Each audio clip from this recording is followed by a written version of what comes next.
안녕하세요. 저는 아들 둘과 딸 하나를 둔 40대 아버지이자 사랑하는 아내를 둔 남편입니다. 일단 제 아내는 나이가 10살 넘게 어리다고 볼 정도로 동안에다가 피부 관리는 물론 운동도 꾸준히 해서 누가 봐도 예쁘다고 할 정도로 참한 여자입니다. 우리 집은 평화롭고 화목한 집이며 부부 사이도 좋습니다. 또한 커피숍 3곳을 운영하고 있기에 경제적으로는 어려움이 없습니다.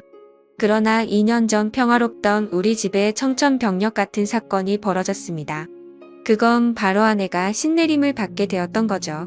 신내림을 받기 전에는 여러 사소한 사고들이 있었습니다.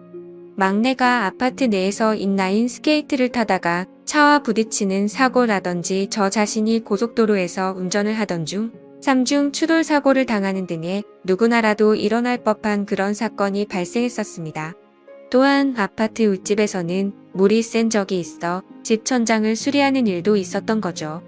이는 흔한 사건은 아니었지만 살면서 언제든 일어날 수 있는 사건들이었습니다. 그런데 아내와 장모님은 이 모든 일이 아내가 신내림을 받지 않아서 발생한 것이라고 주장하더라고요.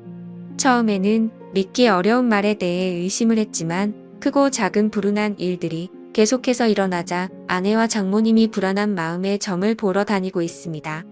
예전에는 아내에게 동자신이 와서 누름굿을 한 적이 있었는데 그때는 이미 지나간 일이어서 별 다른 신경을 쓰지 않았습니다.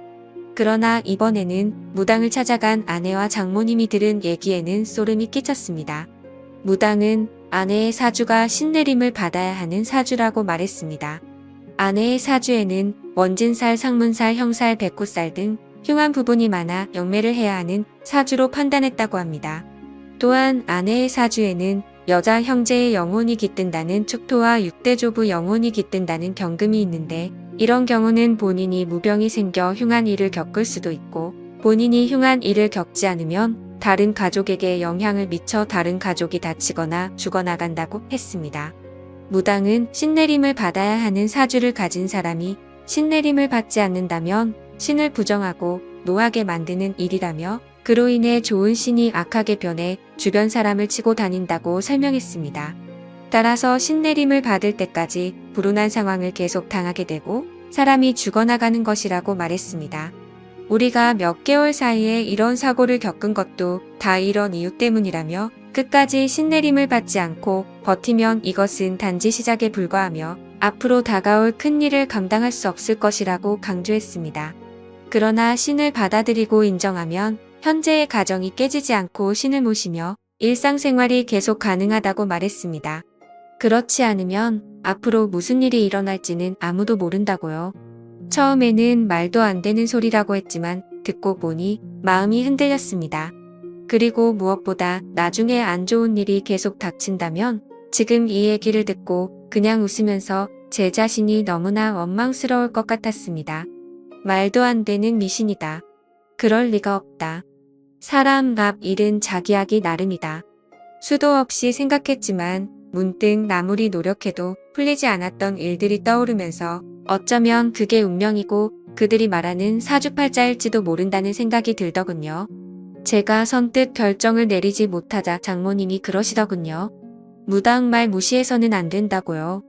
아무리 그 사람들 말이 믿어지지 않아도 그 사람들은 접신한 사람들이라고 영적인 존재를 부정할 수도 없는 일이라고 했습니다.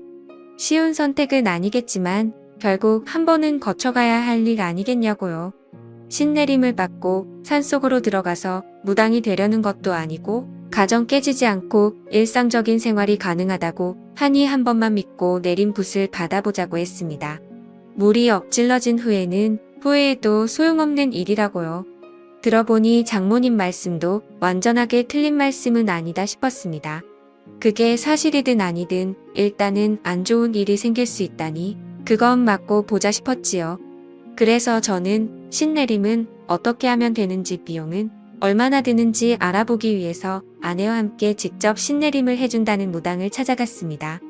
생각했던 것과는 달리 무당은 남자더군요. 장모님과 아내한테 얘기 들었다고 어떻게 신내림을 하면 되는지 물었죠. 그랬더니 그 남자 무당이 말하길 신내림은 아주 신중하고 조심스러운 거야. 신내림을 조금이라도 의심하거나 말도 안 되는 소리라고 하면 부정타서 잡기가 붙을 수 있으니까 지금부터 영접할 때까지 무조건 입조심 몸조심해. 몸조심을 하라는 것은 두 가지 의미를 가지고 있어. 하나는 몸이 상처가 나지 않도록 조심하라는 것, 하나는 몸을 정갈하게 하라는 것. 신내림 날짜가 정해지면 부부관계는 절대 하지 마. 신이 오시려다가 부정이라고 그냥 가버릴 수 있어. 그리고 신내림 굿은 날짜 잡힌다고 바로 할 수 있는 게 아니야. 허주굿을 먼저 하고 옳은 신이면 받아들이고 옳지 않은 신이면 떨쳐내고 다시 올바른 신을 받아야 하는데 허주굿은 한번 진행할 때마다 그리고 내림 굿을 하는 데는 1,500만 원이 들 거야. 하더군요. 허주굿이 뭔지 내림이 뭔지 모르겠지만 일단은 알겠다고 빨리 진행시키고 싶다고 했습니다. 그러면 허주 비용 먼저 선입금시키고 한 달 후에 몸도 마음도 정갈하게 해서 그때 보자고 하더군요. 저는 무당이 하라는 대로 돈을 입금시킨 후 한 달 동안 부부관계도 하지 않고 신내림 하는 날짜만 기다렸습니다. 빨리 끝나고 일상으로 돌아가고 싶었습니다. 그렇게 한 달 후 허주굿이라는 걸 시작했습니다. 허주굿은 비공개로 진행되며 기도를 하고 싶으면 건물 밖에서 기도를 드리고 절대 안으로는 들어오지 말라고 하더군요. 사람들이 들락거리면 신들이 편하게 출입하지 못한다고요. 저는 알겠다고 하고 차에서 기다렸고 장모님은 그 땅 바로 앞에서 돗자리를 깔고 기도를 올렸습니다. 아내는 평상복이 아닌 하얀 한복 같은 것으로 갈아입고 허주굿을 하러 들어갔는데 3시간이 걸려도 안에서 나올 생각은 않는 겁니다. 그래서 장모님한테 가서 왜 이렇게 안 나오냐고 원래 이렇게 오래 걸리는 거냐고 했죠. 그랬더니 그때 상황에 따라 다르지 않겠냐며 아무래도 일이 잘 안 풀리는 것 같다고 장모님은 더 열심히 기도를 올리셨습니다. 저는 도대체 저 안에서 무슨 일이 일어나는지 궁금했습니다. 어떤 때는 방울 소리 같은 것이 요란하게 났다가 어떤 때는 주문을 외우는 듯한 소리가 들렸다가 또 갑자기 조용해지기도 하길래 그 안에 한번 들여다보려고 하다가 관뒀습니다. 혹시나 저 때문에 부정 탔다고 할까 봐서요. 저는 굿이 끝나기만을 기다리며 차에 앉아 있었죠. 그렇게 굿을 시작한 지 5시간쯤 지났을까? 아내가 기진 맥진한 듯 나오더군요. 그런데 그 무당이 아내한테 물을 뿌렸는지 아내가 물에 들어간 것인지 온몸이 흠뻑 젖어 있었고 아내 몸매는 보기 민망할 정도로 겉으로 드러나 있었습니다. 저는 아내가 그러고 있는 게 민망해서 왜 이렇게 옷이 젖어 있냐고 했더니 신이 잘 오지 않는다면서 그 무당이 계속 물을 뿌렸다고 하더군요. 그도 참 별나게 한다 싶었습니다. 저는 일단 아내 보고 차에 들어가 있으라고 말하며 차로 보내고 그 남자 무당을 만나러 갔습니다. 어떻게 됐냐고 물었죠. 잘 끝났냐고요. 그랬더니 이 남자 무당이 혹시 오기 전에 부정 타는 짓 했냐고 묻더라고요. 저는 그런 적 없다고 말하자 오늘은 좋은 신이 오시지 않았다고 하더군요. 그래서 제가 무슨 소리냐고 시키는 대로 다 했고 한 달간 부부 관계도 안 했다고 무슨 부정이 탔느냐고 했죠. 그랬더니 그런 마음에서 부정이 탄 모양이라고 신을 부르는 나를 믿고 신이 오실 때까지 기다려야 되는데 아무래도 신이 오시지 않을 거라는 의심을 한 것 같다면서 허주굿을 한 번 더 해야겠다고 하는 겁니다. 그러면 다시 비용을 800만 원 내야 하냐고 따지듯이 물었더니 선심 쓰듯이 원래는 800만 원인데 어느 정도 진행이 되었으니 500에 해주겠다고 하더군요. 다른 방안이 없다 보니 일단 저는 알겠다고 하고 아내를 데리고 집으로 왔습니다. 집에 도착해서 아내에게 물었죠. 도대체 안에서 무슨 일이 있었냐고. 제대로 한 것 맞냐고 했더니 아내는 무당이 했던 말대로 신을 불러내는 허주굿이라는 것을 했다고 했습니다. 맨 처음에는 무당이 방울과 부채를 막 흔들면서 주문을 외우더라고 하더군요. 그러더니 그 제자리에서 막 뛰면서 아내한테도 같이 뛰라고 했다더군요. 아내도 무당이 시키는 대로 막 뛰었는데 아무리 뛰어도 그만 뛰란 말을 안 해서 뛰다가 힘이 들어서 뛰는 것을 멈추고 숨을 헥헥 거리며 있었습니다. 그랬더니 무당이 오셨느냐고 묻더랍니다. 그래서 그냥 힘이 들어서 잠깐 숨 고르고 있는 거라고 했더니 더 뛰라고 했다더군요. 그래서 다시 뛰기 시작했는데 이번에도 한참을 뛰었는데 그만 뛰라는 말을 안 해서 또 뛰는 것을 멈추고 쪼그리고 앉아서 있었더니 느낌이 왔냐고, 오셨냐고 또 묻더랍니다. 그래서 힘들어서 도저히 안 되겠다고 체력 딸려서 앉아있는 거라고 했더니 신 받을 사람이 체력이 그렇게 약해서 어떻게 하냐고 어디서 물을 퍼와서 손으로 막 물을 뿌리더랍니다. 신을 맞이하려면 온몸으로 맞이해야 하는데 이렇게 몸이 젖어 있으면 아무래도 오시기 편할 거라고 하더랍니다. 그때 아내는 남자 무당 앞에서 몸매가 드러나는 것이 아무래도 민망해서 두 팔로 몸을 가리고 있으니 가리지 말고 당당하게 서 있으라고 했다더군요. 어깨를 쫙 펴고 있으라고 해서 아내가 시키는 대로 하니 물을 또 막 뿌리면서 아내 주변을 빙빙 돌면서 또 방울을 흔들고 신이 왔는지 봐야 된다며 아내를 가까이서 막 살펴보고 또다시 물을 뿌리고 하더랍니다. 그래서 제가 뭐냐고 제대로 똑바로 하는 거 맞냐고 아무래도 좀 이상한 사람 같다고 했더니 아내가 그럴 리가 없다고 하더군요.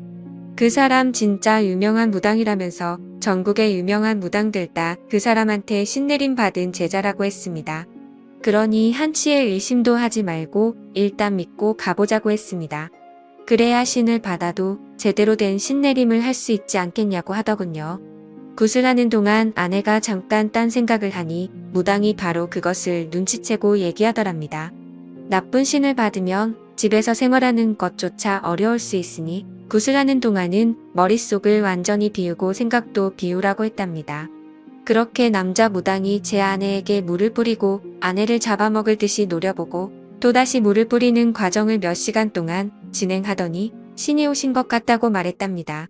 그런데 신이 오긴 왔는데 좋은 신이 아니라고 하면서 방울도 흔들고 아내 어깨도 잡고 흔들더랍니다. 나쁜 신은 빠져나가야 된다고요. 그리고는 오늘은 도저히 날이 아니라면서 무당이 오늘까지만 하고 이틀 뒤에 다시 하자고 했답니다. 하는 짓을 보니 아무래도 수상하여서 저는 그만두고 싶었습니다. 그래서 장모님을 찾아뵙고서 이 사람 좀 이상한 것 같다고 아무래도 그만해야 할 것 같다고 하니 이미 신이 한번 왔기 때문에 여기서 그만두면 평생 지옥을 걷듯 고통스러운 길을 걷게 된다면서 절대로 그만두면 안 된다고 하시더군요. 다음에는 신이 꼭 오실 거라면서 일이 끝날 때까지 우리는 조용히 믿고 기다리면 된다고 장모님이 사정사정을 하셨습니다.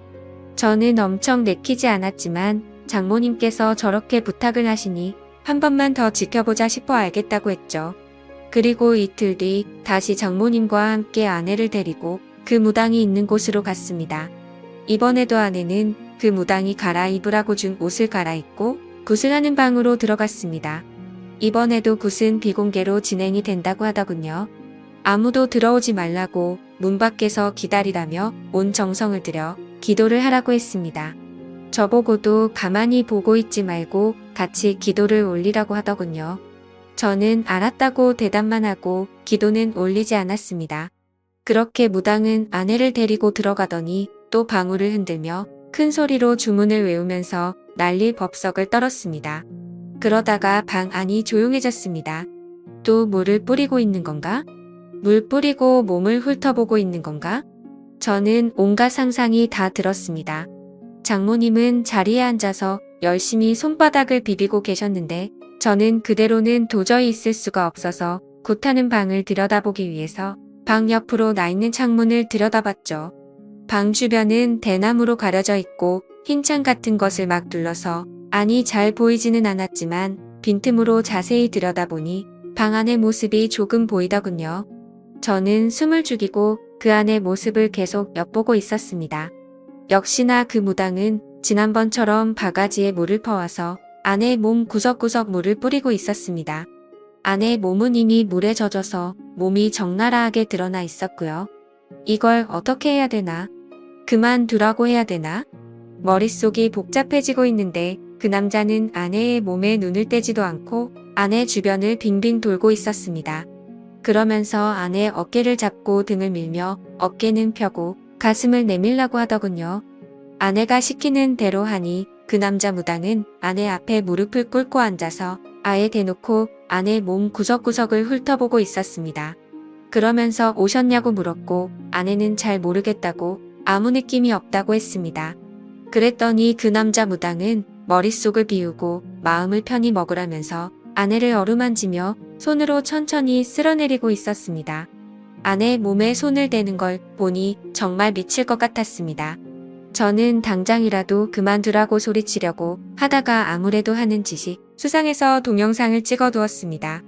아내가 진짜 신내림을 받아야 하는 사람이라면 이런 식으로 신내림을 받는 게 맞는지 다른 무당한테 가서라도 물어볼 작정이었지요. 저는 잘 보이지도 않는 방 안으로 휴대폰 카메라를 켜서 동영상을 찍고 있는데 갑자기 아내가 꺄 소리를 질렀습니다. 저는 놀라서 다시 아내를 자세히 들여다보니 아내가 입은 윗저고리가 벗겨져 어깨를 다 드러내 놓고 있었습니다. 그리고는 그 무당은 아내의 어깨 위에 다시 물을 뿌리기 시작하더군요. 그러면서 그 무당은 아내가 입고 있는 한복 치마 저고리의 매듭을 확 풀었습니다. 아내는 너무 놀라서 또 소리를 질렀고 동시에 치마는 흘러내려 버렸죠. 그 순간 너무 열이 받아서 창문을 열고 욕을 했습니다. 하지만 창문은 안에서 잠겨져 있어서 열리지가 않더라고요. 저는 주변에 떨어져 있는 큰 돌멩이를 하나 주워 창문을 깨고 창문 안으로 들어갔습니다. 당장 떨어지라고 소리를 질러버렸고 한바탕 난리가 났습니다. 그리고 먼저 나간 아내도 장모님과 옥신각신하며 밖에서 울고불고 난리가 났더군요. 장모님은 그러면 안 된다고 큰 화를 입게 된다고 저보고 참으라고 했습니다. 저는 생전 처음으로 장모님한테도 소리를 지르며 장모님도 그만하시라고 빨리 차에나 타시라고 했죠. 그랬더니 장모님도 어쩔 수 없이 이 일을 어쩌나 정말 큰일이네 하고 계셨습니다. 저는 아내와 장모님을 집 앞에 내려주고 경찰서로 갔습니다. 그리고 그 남자 무당을 고소했죠. 며칠 뒤 알고 보니 그 남자 무당은 성추행 혐의로 기소되었었습니다. 알고 보니 무당 이 자식 이미 성범죄 전력이 있었습니다. 이거 완전 상습범이더군요. 1년 전에도 신내림을 한다며 여성 신도를 끌어들여서 여성의 옷을 벗기는 등 더러운 짓을 해서 고소됐는데 그때는 기소유예 처분만 받았다고 하더군요. 그런데 정신 못 차리고 또 다시 똑같은 범죄를 저질러 이번에는 아무리 피해자와 합의를 해도 실형을 피하기는 어려울 것이라고 했습니다. 그렇게 그 인간은 재판을 받게 되었는데 징역 5개월에 집행유예 2년을 선고받았고 성폭력 치료 프로그램 40시간 이수에 5년간 신상정보 공개를 하게 되었습니다. 그리고 그 사기꾼 성범죄자한테 들어간 돈은 그대로 회수하였습니다. 그 인간이 선고받은 것을 보고도 장모님은 신내림을 받아야 되는데 받다 말아서 어떻게 하느냐고 앞으로가 걱정이라고 말하더군요. 그래서 제가 장모님한테 저런 사기꾼이 하는 말을 믿냐고. 신내림은 무슨 신내림이냐고. 여자 꼬셔서 어떻게 하려고 하는 더러운 놈이니까 신내림이니 뭐니 그런 말 신경 쓰지 말라고 했죠. 우리 집에 아무 일도 안 일어난다고 말했습니다. 제가 그렇게 열을 올려 열변을 토하듯이 얘기를 하니 장모님은 알겠다고 대답을 했지만 여전히 안절부절 못하시는 것 같았습니다. 그때 그 일이 있고 나서 지금 2년이 지났지만 제가 운영하는 커피 전문점은 여전히 잘 되고 있고 그 무당놈이 얘기한 가시밭길이나 지옥 같은 고통은 아직 전혀 없습니다. 앞으로도 당연히 없을 거라고 생각합니다. 이번 일로 크게 깨달았죠. 그런 말에 현혹되어 무당을 따라다니면 평생 무당 손에서 놀아나서 무당을 벗어날 수 없게 되고 나중에는 무당의 노예가 된다는 것을요. 그리고 아내한테 얘기했죠. 앞으로 절대 장모님 말 듣고 무당집 같은 데 따라다니지 말고 정 믿음이 필요하면 다른 종교를 가지라고 했습니다. 그런데 가서 너무 맹신하다 보면 당신 정신까지 망가진다고요. 그랬더니 아내도 그렇게 하겠다고 하더군요. 평온했던 가정에 무당 말만 믿고 신내림을 받았다가 정말 큰일 날 뻔했던 일이 이 정도로 끝나서 얼마나 다행인지 모르겠습니다. 앞으로는 그런 말에 현혹되지 않고 현실에 충실하며 살아가려고요. 제 사연을 읽어주셔서 감사합니다.